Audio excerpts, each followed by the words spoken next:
President. Senator Mullin, please. Thank you, Chairman. Thank you, Director Hines and General for being here.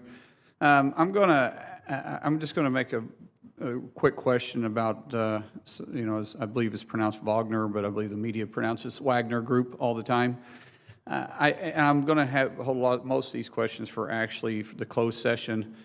But right now we see, in my opinion, and I'd like to get yours opinion, in my opinion, Putin's using the Wagner Group to kind of do his bidding literally around the world. And in my opinion, truly my opinion, they are acting more like a terrorist organization than they are a malicious group or a contracting group when they're sowing instability, supporting groups, spreading lies, exporting critical minerals around the world, pressuring governments to distance themselves from us.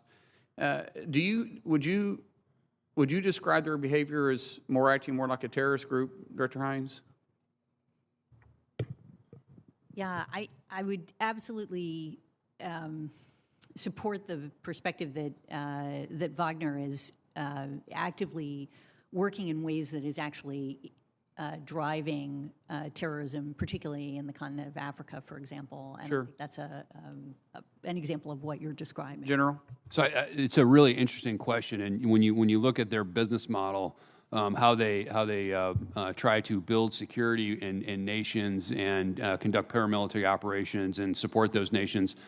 There are some atrocities that have been reported and committed. I don't know that I would go as far as calling them a terrorist organization right now. I'd have to. No, I wouldn't. I'm saying acting. I was very careful in saying acting. I'm not calling them a terrorist organization. I'm saying acting more like that.